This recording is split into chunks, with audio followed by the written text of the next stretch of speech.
Sarah Mitchell was 27 when she decided she needed a fresh start. After spending 6 years working in a corporate office in Chicago, where the gray walls and endless spreadsheets drained her energy, she packed her bags and moved to San Diego. The idea was simple: find something that would make her feel alive again, even if it meant waiting tables at a beachfront restaurant while figuring out what she really wanted from life. The restaurant where she got the job was in Coronado, a tranquil peninsula known for its golden beaches and the constant presence of military personnel from the nearby naval base. The place was called The Anchor, an unpretentious establishment with nautical decor and an ocean view. Sarah enjoyed the relaxed atmosphere and the regular customers who showed up every week, sharing stories while she served cold beers and food dishes. She quickly adapted to the routine. Mornings started early, setting tables and checking inventory. Afternoons were busy, especially on weekends when tourists and locals packed the restaurant. Sarah learned to juggle multiple dishes at once, to smile even when exhausted, and to handle difficult customers without losing her composure. It was honest work, and she found in it a dignity she had never felt while typing reports in a cubicle. There was something different about that Friday night. The restaurant was particularly crowded, with large groups occupying the bigger tables. Sarah noticed a group of men sitting near the window, all dressed casually but displaying a posture that set them apart from the other patrons. They conversed in low tones, laughing occasionally, but there was an intensity in their gazes, as if they were constantly assessing their surroundings. Sarah had served military personnel before. Coronado was home to the Navy, and it wasn't uncommon to see groups of them at the restaurant, especially after intense training. She learned to recognize them not only by their impeccable physique but by the way they moved, with an economy of gestures that suggested deep discipline. They were polite, generously tipped, and rarely caused trouble. She approached the table with her notepad, offering the professional smile she had perfected over the months. She took orders without difficulty, answered questions about the menu, and made recommendations when asked. Everything was going smoothly until she felt a firm hand around her waist. The knock came from a man sitting at the end of the table, someone she hadn't noticed immediately. He was older than the others, perhaps in his 40s, with a face marked by wrinkles that could have come from smiles or worries. His eyes had a glint that Sarah immediately recognized as smugness, the kind of look some people have when they believe the world owes them favor. His hand lightly squeezed her waist as he smiled at her, as if the gesture were perfectly acceptable, as if Sarah should feel flattered by the attention. She froze for a moment, feeling the heat of anger rise up her neck. She had faced similar situations before, moments when clients crossed boundaries, and each time she had to decide quickly how to react. Before she could say anything, before she could pull her hand away from him or voice her indignation, something changed in the atmosphere. Sarah realized that the other men at the table had stopped talking. Silence spread like a wave, and all eyes turned not to the man holding her, but to her left hand. It was then that Sarah remembered the ring she wore. It was a simple silver piece with a trident engraved on its surface. She had bought it at an antique shop a few weeks after moving to San Diego, drawn to its unique design and the meaning the seller had explained. The trident, he said, was an ancient symbol of strength and protection, used by warriors throughout history. For Sarah, it was simply a beautiful piece, something that made her feel connected to the ocean that was now part of her daily life. But for the men at that table, the trident meant something entirely different. It was the emblem of the Navy SEALs, the symbol that represented years of brutal training, dangerous missions, and a brotherhood forged in extreme circumstances. Seeing that symbol in the hand of a waitress was not something they could ignore. One of the younger men spoke first. His voice was calm, but it carried a weight that made the older man immediately release Sarah's waist.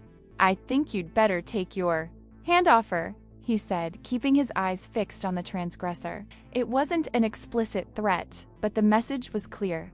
The other men around the table nodded silently, and Sarah felt the tension in the air shift completely. The man who had touched her seemed to shrink back in his chair. His face, once confident, now showed signs of embarrassment and something that could be described as he mumbled a quick apology, avoiding the gaze of Sarah and the other men, and then focused on his plate as if he could disappear into the meal. Sarah took a step back, processing what had just happened. She looked at the men at the table, who were now watching her with a mixture of respect and curiosity. One of them, a dark-haired man with a thin scar above his eyebrow, leaned slightly forward and asked, "Where did you get that ring?" She raised her hand, looking at the silver trident as if she were seeing it for the first time. "I bought it at an antique shop nearby," she replied, still trying to understand the reaction she had provoked. "Why? Does it have any special meaning?" The men exchanged glances, and then the dark-haired one explained. He spoke about the seal's trident, about how that symbol represented not only a military career, but a commitment to values such as honor, courage, and protecting the defenseless. He also spoke about how they took that symbol very seriously, and that seeing someone wear it, even without knowing its full meaning, evoked an instinctive reaction of respect. Sarah listened intently, feeling a newfound appreciation for the ring she had chosen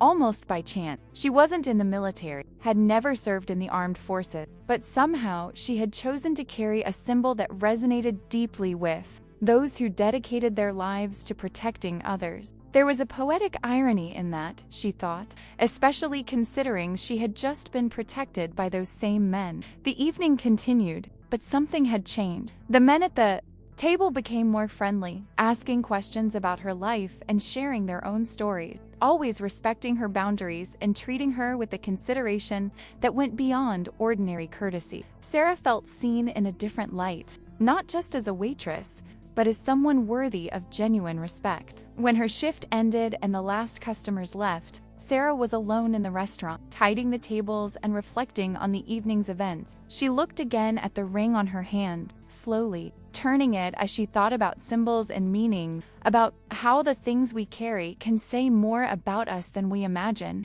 In the following days, Sarah began researching more about the Navy SEALs and what the Trident truly represented. She read about the brutal selection process known as Bud S, about the secret missions that would never be revealed to the public, about the men who sacrificed years of their lives and often their own safety to carry out missions that most people would never know. The more she learned, the more connected she felt to the symbols she wore. She also began to notice other things. When she walked along Coronado Beach in the mornings, she often saw groups of men running in formation, their boots leaving uniform marks in the sand. She saw the discipline in every movement, the determination in every step, and began to understand that this small piece of land, where she had chosen to start her life anew, was also the place where some of the country's most dedicated warriors trained to face situations she could barely imagine. The man who had touched her inappropriately never returned to the restaurant, at least not during Sarah's shifts. She heard from other employees that he had been seen at other establishments, but always maintaining a respectful distance from the waitress. Perhaps the lesson he had received that night had been enough to change his behavior, or at least make him more cautious. The men at the table, on the other hand, became regular customers. They always asked to sit in Sarah's section whenever possible, and their conversations evolved from simple exchanges of orders to genuine discussions about life, purpose, and the challenges of finding meaning in a world that often seemed chaotic and unpredictable. Sarah learned that some of them had served in places like Afghanistan and Iraq, that they carried invisible wounds along with visible ones, and that they found solace in the camaraderie shared with others who understood the weight of what they had experienced. She also learned that, despite all the harshness of their training and mission, they were fundamentally men who believed in protecting others, in using their strength to defend those who could not defend themselves. One night, weeks after the initial incident, one of the men told her about a particularly difficult mission he had completed years before. He spoke of the fear he felt, the impossible decisions he had to make, and how the Trident symbol reminded him every day that he had sworn to serve something greater than himself. His words touched Sarah deep, and she realized that the ring she wore was not just a piece of jewelry, but a constant reminder that true strength comes not from dominating others, but from protecting them. Sarah continued working at the Anchor, but her perspective had changed. She saw her job not just as a way to pay bills while figuring out her next step, but as an opportunity to serve others.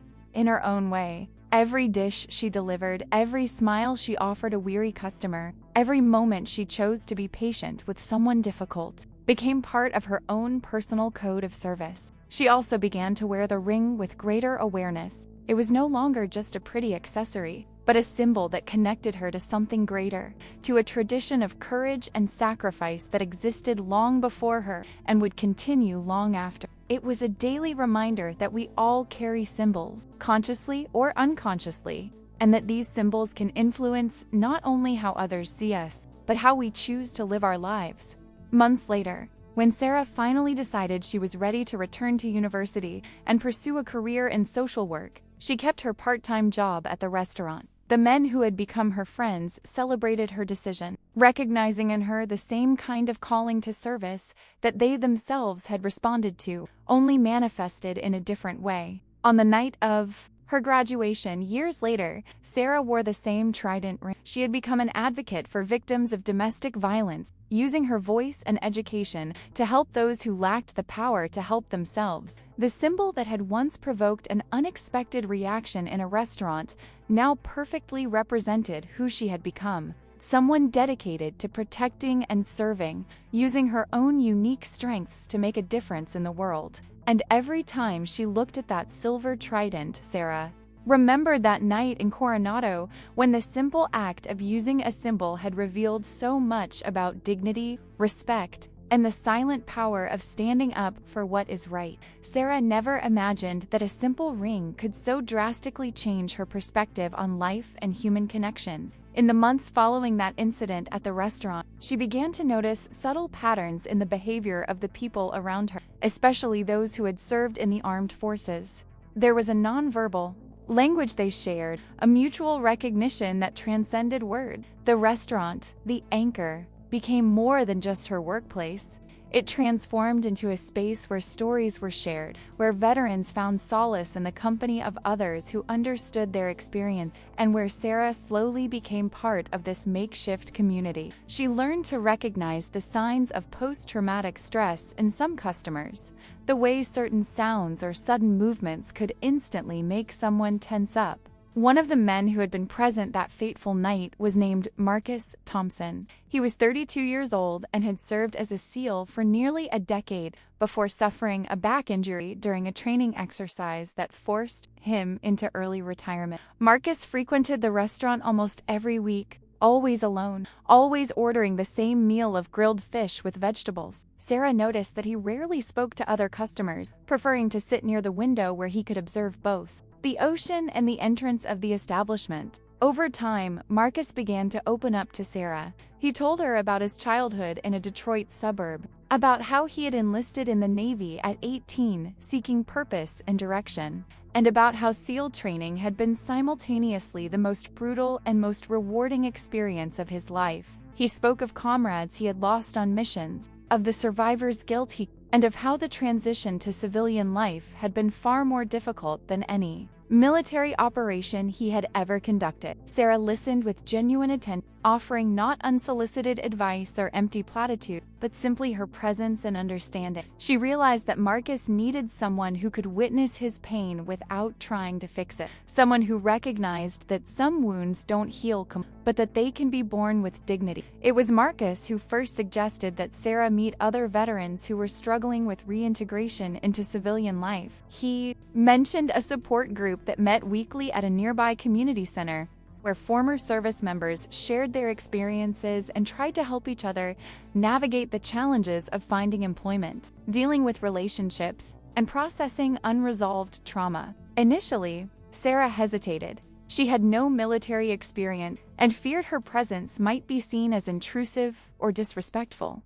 But Marcus insisted, explaining that the group often benefited from outside perspectives, from people who could offer empathy without the burden of their own combat experiences. He promised to introduce her to the other members and ensure she was well received. At the first meeting she attended, Sarah sat discreetly in a corner of the room, observing as about 15 men and women shared their stories. Some spoke of recurring nightmares, others of the difficulty of maintaining jobs or relationships, and some simply expressed feeling lost in a world they could no longer fully understand. The raw, Vulnerability in the room was palpable, and Sarah felt honored to have been invited to witness those moments of courage. During the break, a woman named Jennifer Hayes approached Sarah. Jennifer had served as a combat medic in the Army and now worked as a nurse at a local hospital. She had tired but kind eyes, and her voice carried the authority of someone who had seen the worst of humanity but had chosen to continue helping nonetheless. Jennifer asked Sarah about the Trident ring and when. Sarah explained how she had acquired it and what she had learned about its meaning. Jennifer smiled with a sadness that also contained hope. Jennifer shared her own story. She had grown up on a farm in Kansas, the eldest of 5 siblings, and always knew she wanted to help people. The Army offered her the opportunity to receive medical training while serving her country, and she accepted without hesitation. During 3 tours in Afghanistan, Jennifer treated countless wounded, saving many lives, but also losing some, and each loss was etched into her memory like an invisible tattoo. What impacted Sarah the most was when Jennifer described the moment she realized she would never be the same person she had been when she left Kansas years before. She spoke about how innocence, once lost in such extreme circumstances, can never be fully recovered, but also about how she had found a new form of innocence in the conscious choice to continue believing in human goodness. Despite everything she had witnessed, Sarah began attending the meetings regularly, always as a respectful observer, but gradually becoming part of the community. The veterans began to confide in her, sharing not only their struggles, but also their small and large victories. She heard about the man who finally managed to sleep a full night without nightmares, about the woman who reconciled with her family after years of estrangement, about those who found new purpose through volunteer work or education. It was through these interactions that Sarah began to seriously consider a career change. She realized she had a gift for creating safe spaces where people could be vulnerable, for listening without judgment, and for helping others find their way through their difficulties. The idea of becoming a social worker or counselor began to take root in her mind, and the more she thought about it, the more certain she became that it was the right path. The process of returning to university wasn't simple. Sarah had graduated with a degree in business administration years before, and now she would need to complete additional courses in psychology and social work. This would mean balancing studies, work, and her growing responsibilities to the alumni community. But she was determined, driven by a sense of purpose she hadn't felt since she was young, and believed she could change the world. Marcus became one of her biggest supporters. He helped Sarah research academic programs, reviewed her application, essays, and even offered to write a letter of recommendation describing how she had positively impacted his own recovery journey. He was also honest about the challenges she would face, warning her about the emotional toll of constantly working through trauma and the importance of setting healthy boundaries. During this transition period, Sarah kept her job at the Anchor, but began to see each interaction with customers through a new perspective. She realized that her job as a waitress had been, in a sense, her first training in service and care. Every time she served someone patiently, offered a genuine smile to a visibly stressed customer, or was simply there for someone who needed company, she was practicing the same skills she would use professionally in the future. There were difficult times. One night, a veteran who frequented the restaurant arrived visibly distraught. He had received news that a former teammate had taken his own life, and the pain in his eyes was almost unbearable. Sarah sat with him during his break, not saying much, just holding his hand while he processed the loss. Later, she wept alone in the parking lot, confronted with the brutal reality that not all stories have happy endings. These moments taught Sarah about the limits of her ability to help. She learned that she couldn't save everyone, that some battles were lost not for lack of effort, but because the wounds were too deep or the burden became too heavy. She learned the importance of honoring people's agency even when their choices led to tragic outcomes, and about continuing to provide care even when it was painful to do so. Acceptance into the master's program in social work came on a rainy March afternoon. Sarah was finishing her shift when she checked her email on her phone and saw the congratulatory message. Her hands trembled as she read the words, and tears of joy and relief streamed down her face. She had been accepted into one of California's best programs, with a partial scholarship that would make it financially feasible to continue working part-time while studying. That evening, the regular veterans who were at the restaurant organized an impromptu celebration. They ordered champagne, toasted to Sarah's future, and shared stories about the counselors and social workers who had made a difference in their own lives. Their pride in her was evident, and Sarah understood that she had become part of a chosen family, united not by blood, but by shared values of service and mutual care. The next 2 years were intense. Sarah balanced classes during the day, shifts at the restaurant several nights a week, and mandatory internships at various social service organizations. She worked at a homeless shelter, a community mental health clinic, and finally at an organization dedicated to supporting victims of domestic violence. Each experience broadened her understanding of the diversity of human suffering and the multiple forms that care could take. It was during her internship at the domestic violence organization that Sarah found her true calling. She worked with women and children who had fled abusive situations, helping them navigate complex legal systems, find safe housing, and rebuild their lives after trauma. The work was emotionally demanding, often frustrating due to inadequate systems and limited resources, but also deeply rewarding. Sarah noticed parallels between the veterans she had worked with and the survivors of domestic violence.